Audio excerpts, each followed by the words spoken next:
Hello दोस्तों, आप सभी का स्वागत है हमारे यूट्यूब चैनल एसएससी कोचिंग पे। दोस्तों, आज है 3 सितंबर और 3 सितंबर के जितने भी मोस्ट इम्पॉर्टेंट क्वेश्चन बन सकते हैं करंट अफेयर के, सभी हम लोग आज करेंगे। तो चलिए स्टार्ट करते हैं। और जो लोग नए जुड़ रहे हैं प्लीज़ आप लोग चैनल को सब्सक्राइब कर लीजिएगा, जिससे कि आपको डेली का करंट अफेयर सुबह 6 बजे मिलेगी। ठीक, तो चलिए हम लोग स्टार्ट करते हैं। आज का पहला प्रश्न तो देखिए, पैरा ओलंपिक या ओलंपिक में ट्रैक एंड फील्ड इवेंट में 2 पदक जीतने वाली पहली भारतीय महिला एथलीट कौन बनी? तो वह पहली भारतीय महिला एथलीट बनी है प्रीति पाल ने। ठीक ना, प्रीति पाल ने बनी है। और इनके बारे में थोड़ा सा जान लेते हैं। तो देखिए, यह पैरा एथलीट प्रीति पाल जो पैरा ओलंपिक या ओलंपिक में ट्रैक एंड फील्ड इवेंट में 2 पदक जीतने वाली पहली भारतीय महिला बनी है, जिन्होंने 200 मीटर T35 दौड़ में कांस्य पदक जीता है। और भारत ने मौजूदा पेरिस ओलंपिक में 1 स्वर्ण पदक और 2 रजत और 4 कांस्य पदक के साथ कुल 7 पदक हासिल किए हैं। ये आपको याद रखना है। तो यह किसमें जीती हैं? तो 200 मीटर T35 दौड़ में कांस्य पदक जीती हैं प्रीति पाल ने। ठीक है ना, तो इनको भी आपको याद रखना है। चलिए आगे चलते हैं। वित्त मंत्रालय ने हाल ही में कितनी कंपनियों को नवरत्न दर्जा दिया है? तो आपको बताना है, वित्त मंत्रालय ने नवरत्न दर्जा दिया है तो वह कितनी कंपनियों को? 4 सार्वजनिक क्षेत्र की कंपनियां हैं, इनको यह नवरत्न का दर्जा दिया गया है। इसमें कौन सी कंपनियां हैं? SJVN और सौर ऊर्जा निगम और NHPC और rail train corporation of India को नवरत्न का दर्जा दिया गया है। और भारत ने 4 नवरत्न कंपनियों में 3 जो है रेड रे रेल टेल और SJVN और NHPC सार्वजनिक रूप से कारोबार कर रही हैं। तो इनको आपको याद रखना है। और जो कंपनियां हैं पूर्व सरकारी मंजूरी के 1000 करोड़ रुपए का निवेश कर सकती हैं। तो ये भी आपको याद रखना है। ठीक ना, इसमें 4 कंपनियां हैं। चलिए आगे चलते हैं। नेक्स्ट क्वेश्चन है यहाँ पे, हाल ही में कहाँ में सिंगल स्ट्रेन ओरल हैजा वैक्सीन लॉन्च की गई है? तो ये भी आपको याद रखना है। तो यह हैदराबाद में लॉन्च की गई है। और वह किस कंपनी ने लॉन्च की है? तो आपको याद रखना है बीबीआईएल ने, जो कि इसका नाम है भारत बायोटेक इंटरनेशनल लिमिटेड। यह भारत बायोटेक इंटरनेशनल लिमिटेड इसका नाम है। इसको आपको याद रखना है। और इस वैक्सीन का क्या नाम है? तो यह हिल चोक है। ठीक ना, हिल चोल है। तो ये आप इसको भी याद रखना। चलिए नेक्स्ट क्वेश्चन चलते हैं। सर्वोच्च न्यायालय के किस स्थापना वर्षगांठ पर नए ध्वज और प्रतीक चिन्ह का अनावरण किया गया है? तो यह आपको याद रखना। सर्वोच्च न्यायालय के, तो इसमें यह 75वीं वर्षगांठ मनाई गई है। तो ये आपको याद रखना है। ठीक ना, और जो नया ध्वज बना इसकी ऐतिहासिक अवसर पर कौन थी? तो आपको याद रखना है, इसका अनावरण किसके द्वारा किया गया है? तो राष्ट्रपति द्रौपदी मुर्मू ने यह किया है। यह आपको याद रखना है। और यह सर्वोच्च न्यायालय का नया जो ध्वज बना है और प्रतीक बना है, तो वो इसको भी आपको याद रखना है। ध्वज पर संस्कृत शब्द में लिखा है यतो धर्मत ततो जयत। इसका अर्थ है जहाँ धर्म है वहाँ विजय है। तो यह आपको याद रखना है। चलिए नेक्स्ट क्वेश्चन चलते हैं। यहाँ पे देखिए एक हाईलाइट पॉइंट है, किस बॉलीवुड अभिनेत्री को एप्पल विट्स ने अपना ब्रांड एम्बेसडर बनाया है? तो ये अनन्या पांडे को, बॉलीवुड एक्टर है अनन्या पांडे को यह बनाया है। ठीक ना, चलिए आगे चलते हैं। पेरिस पैरा ओलंपिक 2024 में एथलीट निषाद कुमार ने ऊंची कूद में कौन सा पदक जीता है? तो आपको बताना है निषाद कुमार ने ऊंची कूद में कौन सा पदक जीता है। तो यह आपको याद रखना है। तो वह रजत पदक जीता है। ठीक ना, रजत पदक जीता है। आपको अगर बात की जाए पेरिस पैरा ओलंपिक में, तो वह जब स्टार्ट हुआ तो आपको याद रखना है, स्टार्ट हुआ था 28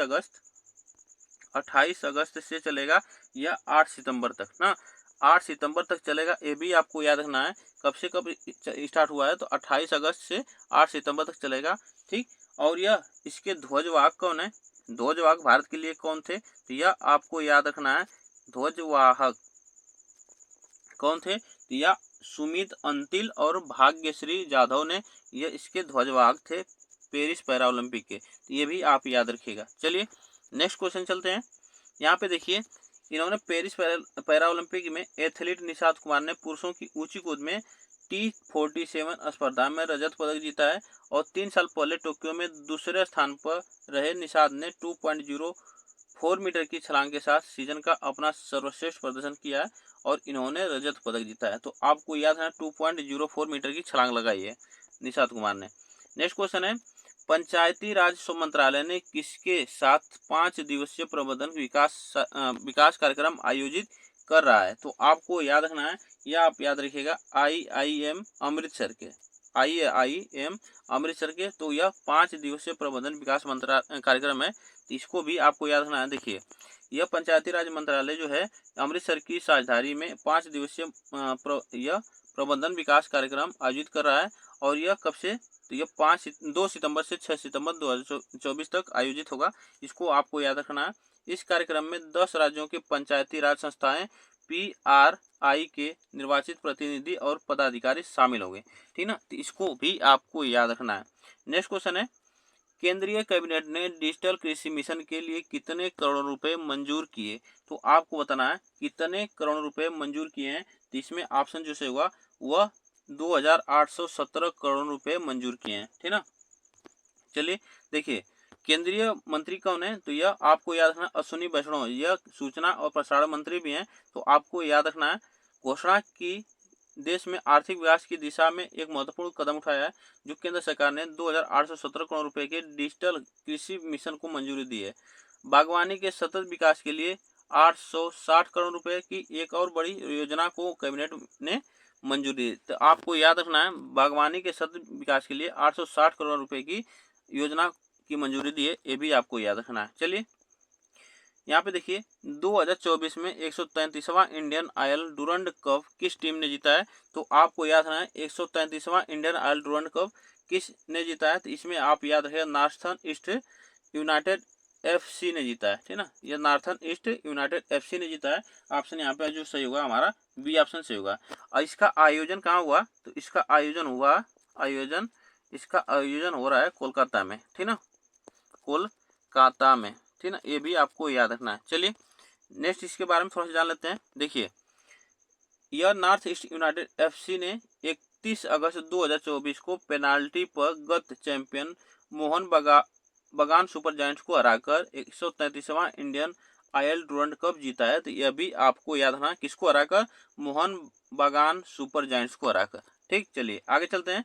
नेक्स्ट क्वेश्चन है, भारत के चुनाव आयोग ने किस समुदाय की परंपराओं का सम्मान यहाँ पे सम्मान करने के लिए हरियाणा विधानसभा चुनाव के लिए मतदान की तारीख को पुनर्निर्धारित किया है? तो यह आपको याद रखना है, यह बिश्नोई समाज ना, बिश्नोई समाज ऑप्शन यहाँ पे से होगा।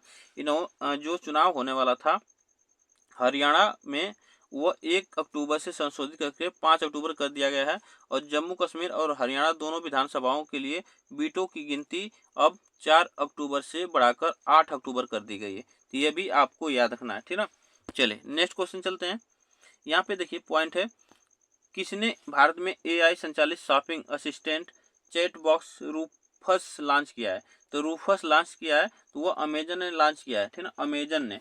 तो यह आपको याद रखना है। अगर बात की जाए अमेजन की स्थापना, तो यह हुई थी स्थापना 1994 में, ठीक ना, 1994 में इसकी स्थापना हुई थी, ठीक। ये भी आप याद रखिएगा। चलिए नेक्स्ट आगे चलते हैं। 1 सितंबर 2024 को भारतीय वायुसेना के उप वायुसेना प्रमुख का पदभार किसने संभाला है? तो यह आपको बताना, इसमें आप याद रखिएगा, इसने पदभार संभाला है तो एयर मार्शल जितेंद्र सिंह ने संभाला है, ठीक ना। यह उप वायुसेना प्रमुख है, ठीक। इनके बारे में थोड़ा सा जान लेते हैं। देखिए, यह एयर मार्शल जितेंद्र 1 सितंबर से संभालेंगे, जो कि उप वायु प्रमुख है, ठीक। चलिए आगे चलते हैं। भारतीय राष्ट्रीय चेस चैंपियनशिप का टाइटल किसने जीता है? तो भारतीय राष्ट्रीय चेस चैंपियनशिप का टाइटल किसने जीता है? तो याद रखिएगा कार्तिक वेंकटरमन ने जीता है, वेंकटम रमन ने जीता है। इनके बारे में थोड़ा जान लेते हैं। तो ये देखिए, यह हरियाणा शतरंज एसोसिएशन द्वारा आयोजित कार्यक्रम था, जो कि 9/11 अंक हासिल किए हैं और भारतीय राष्ट्रीय चैंपियनशिप का 61वां संस्करण जीता है। कौन सा? 61वां संस्करण जीता है, और यह दूसरी जीत है इन्होंने। इससे पहले 2022 में भी यह टूर्नामेंट जीत चुके हैं। आगे चलते हैं। हाल ही में किस मंत्रालय ने सी बॉक्स पोर्टल लॉन्च किया है? यह लॉन्च किया है महिला एवं बाल विकास मंत्रालय मंत्रालय ने लॉन्च किया है, जो कि यह अन्नपूर्णा, यह विकास मंत्री जो है बाल विकास और केंद्रीय महिला विकास मंत्री जो है, यह कौन है, तो अन्नपूर्णा देवी ने यह सी बॉक्स लॉन्च किया पोर्टल। आपको इसको याद रखना है। इसका उद्देश्य यौन उत्पीड़न की शिकायतों का समाधान करने के लिए यह महिलाओं के लिए कार्यस्थलों को सुरक्षित बनाना है, इसका उद्देश्य है। चलिए आगे चलते हैं। किसने IBSF अंडर-17 स्नूकर चैंपियनशिप का खिताब अपने नाम किया है, तो वह क्रिश्चियन रिएक्टर है। आगे चलते हैं। 17वां भारत इजराइल विदेश कार्यक्रम परामर्श 28 अगस्त को कहाँ में आयोजित किया गया, तो यह नई दिल्ली में आयोजित किया गया है। ठीक, चलिए। सोशल मीडिया प्लेटफॉर्म एक्स की सेवाएं किस देश में रोक दी गई हैं, तो आपको याद रखना है, जो एक्स है ट्विटर, उसको किस देश ने रोका है, तो ब्राजील ने अपने देश में इसकी सेवाएं रोक दी है। ये भी आप याद रखिएगा, ठीक ना। अगर बात की जाए ब्राजील की, तो ब्राजील की राजधानी है क्या, ब्रासिलिया। ब्राजील की राजधानी ब्रासिलिया है। और मुद्रा पूछा जाए तो मुद्रा क्या है, तो याद रखिएगा मुद्रा रियल है, ठीक ना, रियल मुद्रा है और राजधानी ब्रासिलिया है। तो इतनी बातें आपको याद रखना है यहाँ पे। चलिए यहाँ पे देखिए, और यहाँ पे जो एक्स के मालिक और CEO हैं वो एलन मस्क हैं, ये भी आपको याद रखना है। ब्रासिलिया और रियल राजधानी और रियल यहाँ पे क्या है, मुद्रा है। और जो ब्राजील की राष्ट्रपति हैं वह डिल्मा रोसेफ हैं। कौन है, डिल्मा रोसेफ राष्ट्रपति हैं। चलिए आगे चलते हैं। दिल्ली सरकार का नया मुख्य सचिव किसे नियुक्त किया गया है, तो दिल्ली सरकार का जो नया मुख्य सचिव नियुक्त किया गया है वह आपको याद रखना है, इसमें धर्मेंद्र को नियुक्त किया गया है। चलिए इनके बारे में जान लेते हैं। देखिए, जो कि 1989 बैच के IAS अधिकारी हैं, ठीक ना, 1989 बैच के IAS अधिकारी हैं, धर्मेंद्र कुमार को दिल्ली के नए मुख्य सचिव नियुक्त किया गया है। वह दिल्ली के मुख्य सचिव नरेश कुमार की जगह लेंगे और यह 1 सितंबर से अपना कार्यभार संभालेंगे। और धर्मेंद्र कुमार अरुणाचल प्रदेश में इसमें पोस्टेड हैं, तो आप इसको भी याद रखिएगा, पोस्टेड थे, अब 1 सितंबर से अपना कार्यभार संभाल लेंगे दिल्ली में। किस खिलाड़ी ने किसी T20 के एक पारी में सर्वाधिक 19 छक्के लगाने का रिकॉर्ड बनाया है, तो वह है आयुष बदौनी, ठीक ना, आयुष बदौनी, जो कि दिल्ली प्रीमियम लीग में DPL में यह कारनामा किया है, यह आपको याद रखना है। जो कि इन्होंने कितने बाल पे, 55 बाल पे 165 रन बनाया है T20 में। चलिए आगे चलते हैं। नेक्स्ट क्वेश्चन है, पिस्टल स्पर्धा में मेडल जीतने वाली पहली भारतीय पैराशूट एथलीट कौन है, तो आपको याद रखना है, पिस्टल स्पर्धा में मेडल जीतने वाली पहली पैराशूटिंग एथलीट कौन है, तो वह है रूबिना फ्रांसिस है, जो कि 10 मीटर एयर पिस्टल SH1 में कांस्य पदक जीता है। ठीक, चलिए आगे चलते हैं। नेक्स्ट क्वेश्चन है, यहाँ पे भारतीय वायुसेना के किस हेलीकॉप्टर ने केदारनाथ के पास पहाड़ियों में एक चापर गिरा दिया क्योंकि हेलीकॉप्टर संतुलन खोने लगा था, तो वह कौन सा हेलीकॉप्टर था, MI-17 था, जिसे इसे गिरा दिया गया है। यह संतुलन नहीं बना पा रहा था, भारतीय वायुसेना ने इसे गिरा दिया है। चलिए आगे चलते हैं।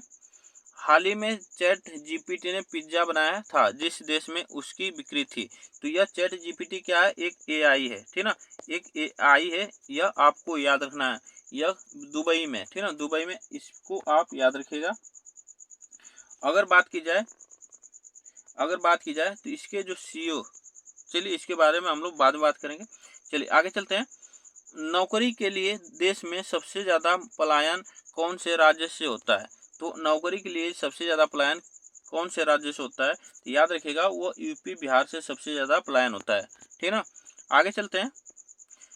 स्लीपर कोच वाली वंदे भारत ट्रेन का संचालन कब से शुरू होगा, तो आपको याद रखना है, स्लीपर कोच वाली वंदे भारत ट्रेन का संचालन यह दिसंबर से किया जाएगा, ठीक ना, दिसंबर से किया जाएगा, यह आपको याद रखना है।